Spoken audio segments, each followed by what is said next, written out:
तो स्टूडेंट जो मैंने ऑसिलेशन में पढ़ाया था कि जो कि पिछले लेक्चर में नहीं हो पाया था, तो उसमें हम पढ़ाए थे lambda is equal to wavelength और T is equal to time period और T is equal to 1/f, F is equal to 1/t और v is equal to F lambda. ये मैंने बताया था कल वाले लेक्चर में, ठीक है। तो उसमें हमने बताया था कि इसको प्रूव कैसे करेंगे कि ये आता कहाँ से, ये वाले फॉर्मूले, ठीक है। तो आज हम देखते हैं, ठीक है। फ्रीक्वेंसी इज इक्वल टू क्या होता है? फ्रीक्वेंसी किसे कहते हैं? जब एक सेकंड में उत्पन्न तरंगों की संख्या, जो हमने कल बताया था वो वाले में हमने बताया था कि 1 सेकेंड में उत्पन्न तरंगों की संख्या को हम फ्रीक्वेंसी कहते हैं, ठीक है। फ्रीक्वेंसी यानी कि आवृत्ति। तो 1 सेकेंड में उत्पन्न जितना प्रोड्यूस हो रही है वेव, उसी को हम कहते हैं फ्रीक्वेंसी, ठीक है। तो उसी को हम एक फॉर्म में लिखते हैं और ये वाला फॉर्मूला लाकर दिखाते हैं, ठीक है। तो हुआ हमारा, चूँकि 1 सेकेंड में उत्पन्न तरंगों की संख्या f, जो कि हमारा पता है, और फिर t सेकेंड में, जब 1 सेकेंड में f फ्रीक्वेंसी निकल रही है, तो हम इसलिए t सेकेंड में उत्पन्न तरंगों की संख्या is equal to f into T लिख सकते हैं।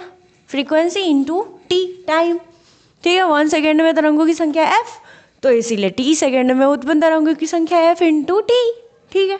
यहाँ तक तो समझ में आ रहा है। अब देखिए, t सेकेंड में उत्पन्न 3 सेकेंड में 1 तरंग उत्पन्न होता है, ठीक है। यही ऊपर लिखा हुआ है, वही हम नीचे लिखे कि चूँकि 1 सेकेंड में 1 तरंग उत्पन्न होती है, तो 1 सेकेंड में 1/t आ जाएगा। यहाँ से t, वहाँ से 1/t तरंग उत्पन्न होगी, ठीक है। तो यहाँ से हमको पता चल रहा है कि frequency is equal to 1/t आ गया हमारा ये। और इसी को जब हम लिखेंगे कि t is equal to 1/f, बन गया फॉर्मूला, ठीक है। अब हम ये जो v is equal to F lambda था, फ्रीक्वेंसी इंटू लैम्डा वेवलेंथ, तो v इज इक्वल टू होता है, v का मतलब हमने बताया था वेलोसिटी ऑफ वेव, और यहाँ पे हमारा lambda is equal to wavelength होता है और T is equal to time period in 1 oscillation होता है, ठीक है। तो 1 सेकेंड में तय की गई दूरी को चाल कहते हैं। आपने 9th क्लास में पढ़ा है, जब टाइम समय, और ये 8th क्लास में पढ़ाया जाता है कि चाल बराबर दूरी बटा समय होता है, ठीक है। Speed is equal to distance by time, ये तो हमने पढ़ा था। तो ये है 1 सेकेंड में तय की गई दूरी को चाल कहते हैं, ठीक है। चाल यानी कि स्पीड, और 1 सेकेंड में उत्पन्न वेव की संख्या इज इक्वल टू एफ। तो 1 सेकेंड में वेव द्वारा तय की गई दूरी एफ इंटू लैम्डा, ठीक है। अब इसी से हम चाल इज इक्वल टू दूरी बटा समय देख लेते हैं। फिर चाल यानी कि भी वेलोसिटी इज इक्वल टू दूरी यानी कि लैम्डा वेवलेंथ और टी टाइम, ठीक है। तो इसी से आ गया हमारा लैम्डा इंटू 1/t, यहीं से बन गया लैम्डा। ये अगर गुना में है तो गुना में, भाग में, और 1/t is equal to lambda into frequency, बन गया हमारा फॉर्मूला। यहाँ पे ऐसा ही आता है फॉर्मूला। और अब इस पे एक क्वेश्चन देख लेते हैं, ठीक है। क्वेश्चन क्या है? A person has a hearing range from 20 Hz to 20 kHz, ठीक है। What are the typical wavelength of sound wave in air corresponding to these two frequency? Take the speed of sound in air as 344 metre पर second, 344 metre पर second, ठीक है।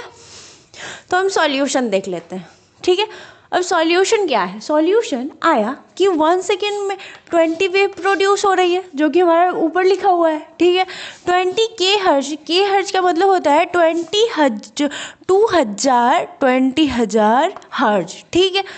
अब हमारा आता है 1 सेकेंड में 20,000 वेव प्रोड्यूस हो रहा है, यहीं से 2 बार का हर्ज ले आ रहा है, ठीक है। साउंड 2 टाइप से हम लोग सुनते हैं। मनुष्य कब तक सुन सकते हैं? ह्यूमन जो बीइंग होते हैं वो कहाँ तक सुन सकते हैं? साउंड उन्हें इतना ही सुना सकता है कि 20 हर्ज से ज़्यादा और 20 के हर्ज से कम, इतना ही वो सुन सकते हैं। वही उनका मैक्सिमम और मिनिमम पॉइंट है, ठीक है।